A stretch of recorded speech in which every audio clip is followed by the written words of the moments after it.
Hey guys, and welcome to part 2 of Side X Walk. Side X Walk's videos question for Christians. Here we go. All-knowing will automatically raise bias in debate. In order to be a true believer in the Word of God, you have to be just that, a stout, pious, unquestioning Christian, without a doubt in his mind that these words were true. No, I would disagree with you that the best and the strongest Christians and the ones I have seen who do follow Christ are the ones who questioned it and then came to believe, not the ones who believed and then kind of found answers. You question it first and then you see that it is the truth and you come to it. Anybody who joins something having no idea what they're going into is simply foolish. It reminds me of like a shoddy Vegas wedding where people just get drunk one evening and get married and wake up in the morning having no idea what they got themselves into. And this is why I'm strongly against child baptism. That from what we see from the teachings of Christ is children are innocent, but it is lies of Satan that have infected and infiltrated the church, saying that they are sinners and need to be baptized, having no idea what they got themselves into. Experiences. Most of the people who are stout Christians have never once let their thoughts drift toward any other way of thinking besides Christianity, and the rest all have essentially the same story. I lived a life of women, drugs, and sin until Jesus saved me from all that, and now I'm happy. I can assure anyone with a story such as this that there are thousands of heroin addicts who probably pray for vindication of their terrible ailment every day, but the reason they are not granted these prayers is because that vindication cannot be granted to you. It's found within yourself. Your life of sin was not changed because you became a Christian. It was changed because you decided that you wanted it to change. Christianity was what you made it. That would certainly be a good way to market religion, though. I would disagree with those points because there are many people who lived a regular life and adhered to the gospel and heard the gospel message and accepted it. Many people. In fact, 13,000 Muslims a day in the Middle East leave Islam and come to Christ.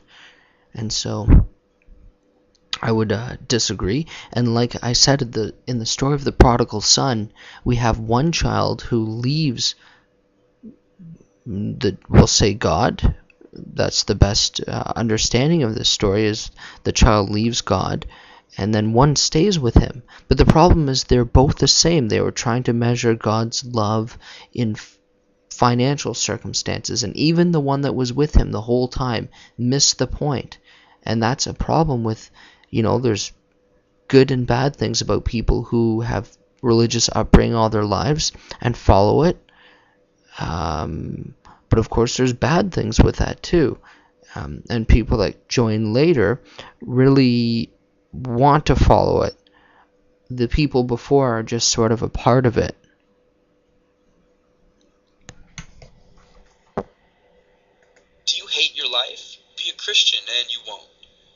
An oversimplification perhaps, but an astute one.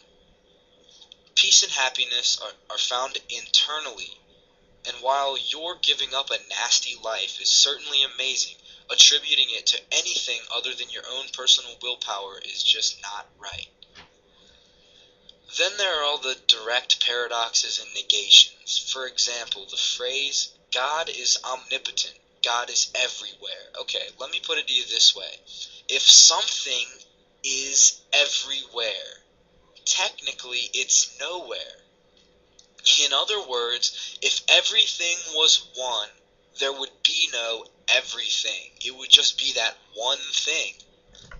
Well, allow me to use an illustration, if I may. When we dream, our dreams, well, not in a physical world or a physical thing, it is a simulation of that, whatever it is. Our mind is everywhere of that. Our mind makes up everything that is in that dream that we process. Similarly, the physical world is really just the mind of God, and He's bigger than it, but there are certainly individual things within it. And a good example is the moon, the stars, our world. So in essence, when we create our own world as we dream, and we make it in our mind, and we interact in it, it's something we've created, and we are bigger than it because we have made it. And the thing that keeps us sustainable from things is the fact that we don't know that we're dreaming. And really, if anybody has the ability of a lucid dream where they can start creating it, I've only heard stories of how amazing that is.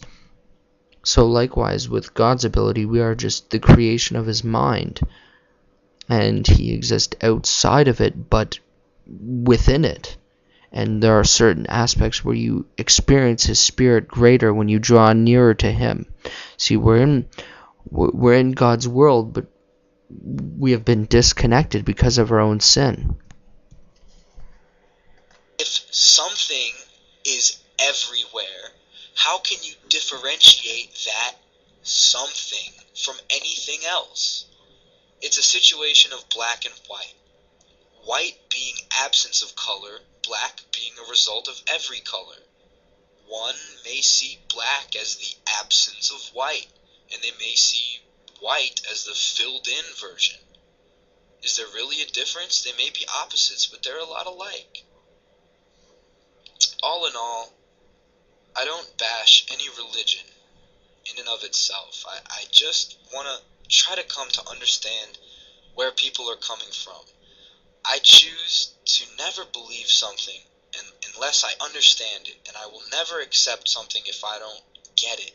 And I'm sure anyone would agree. You can't accept something. You can't have an opinion about something until you understand it. And a lot of these Christians seem to have very strong opinions about things such as evolution and abiogenesis and all these things that they have no idea about. They don't understand. They have an opinion about it, but they don't understand it. I'm simply trying to understand, and you can't blame me for that. So, if you've listened this far, I thank you wholeheartedly, and I would say God bless just to be ironic, but I'll just say peace out. Thank you for your sincerity and your wholeheartedness of your questions, and I was hoping, I hope I was able to answer them at least on a superficial level. And if you would like to get a bit deeper in them, if you feel my answers didn't satisfy you completely in understanding it, feel free to email. Actually, I don't really like to do emails. Feel free to make a video and add it onto this response one to you, and one about some more questions that you have, maybe just 3 to start with, 3 or 4 questions that perhaps are a roadblock to your faith in God or in Christianity or Jesus Christ, and I'll be happy to try the best of my ability to answer you. So again, thank you for your sincerity and your honesty, and God bless.